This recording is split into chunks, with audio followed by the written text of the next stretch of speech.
everybody, it's Dean. Welcome to Bring Back Rock. Today we're talking about underrated follow-up albums. Whether it was a band's debut that kind of put them on the map and then they weren't able to keep the momentum going with the follow-up with their sophomore album, or whether it's their third or fourth album that they finally broke through, had a big hit, and then they couldn't keep the momentum going after that. So starting with kind of the granddaddy of them all, the poster child, if you will, Quiet Riot's Condition Critical. Metal Health, just to remind you, went to #1 as the first heavy metal album ever to go to #1. And that was when #1 albums were determined by airplay and record sales, not just record sales. So it was a little harder to get a #1. It sold 6 million copies. The single Come On Feel the Noise was a top 5 hit. Matter of fact, it was #5. It actually did better on the pop charts than on the rock charts. I think it was #7 on the rock charts.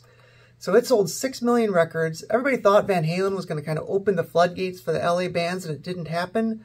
Quiet Riot kind of opened the floodgates for all the other LA bands. There's a couple bands poised, like Ratt and Motley Crue are kind of poised to break out. But so 6 million records for Metal Health compared to just 1 million records for Condition Critical.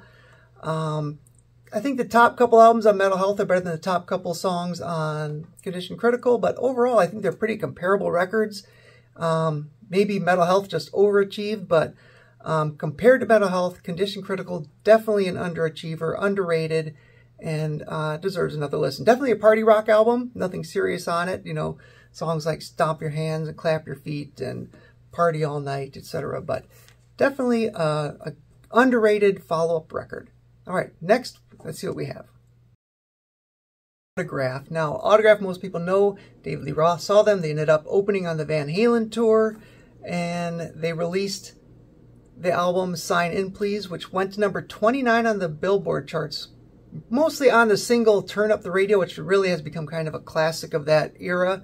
I think it's more popular now than it was back in the day. It went to, I think, 29 on the Billboard Hot 100, and I think 17 on the rock charts. Their follow-up, however, That's the Stuff right there, only went to 92 on the Billboard charts. Their biggest single off of this album was Blondes in Black Cars, which did not make the Hot 100 and went to 38 on the rock charts only. So kind of a big step down. Sign In Please went gold, and my guess is closer to platinum. That's the Stuff I heard is close to gold, but did not reach it. I think they got better with every album. Personally, I like That's the Stuff better than Sign In Please, and I think Loud and Clear is their best album, their third album. A lot of people agree, but I know I'm in the minority thinking this is better than Sign In Please. Most people think they took a step down with That's the Stuff and then rebounded with Loud and Clear. But That's the Stuff right there had 2 album covers, one with a blue background, one with this red background. The red background has a song, 6 String Fever. The blue one has a cover of We're an American Band.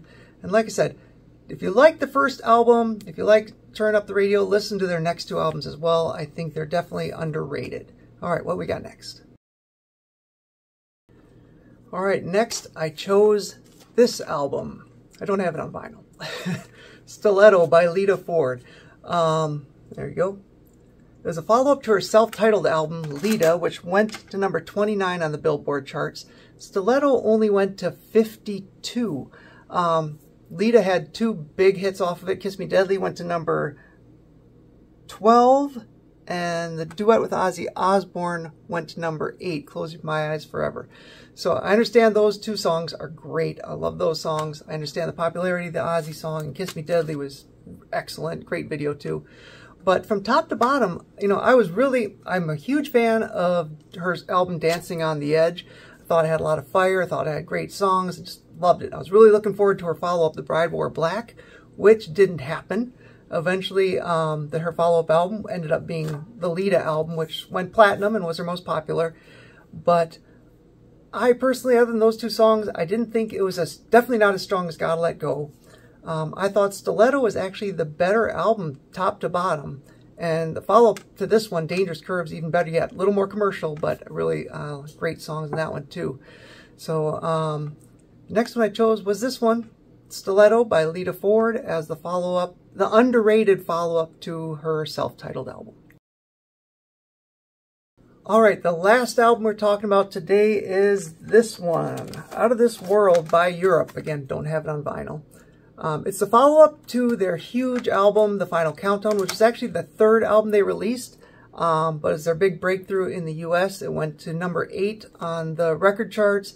The Final Countdown, the song, also went to number 8. Carrie, the ballad, went to number 3, was even bigger. They also had Rock the Night, which cracked the top 40, and Rock the Night and Cherokee were big video hits. The album went triple platinum. Big, big hit. The next album, however, still a success, but not as big. It went to number 19 on the charts. Superstitious went to 31 on the Billboard charts. The album still went platinum, so still a success, but compared to the success of The Final Countdown, I mean, The Final Countdown, that keyboard part is probably the most iconic keyboard part in rock.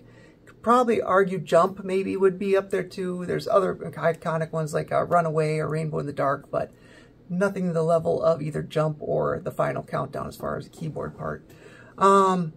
So if you liked The Final Countdown, there's absolutely no reason you wouldn't like Out of This World. So check that out. Definitely an underrated follow-up to The Final Countdown.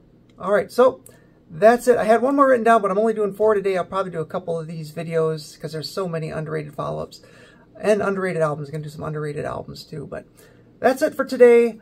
Thank you very much for spending the time here, and I will catch you on the next episode.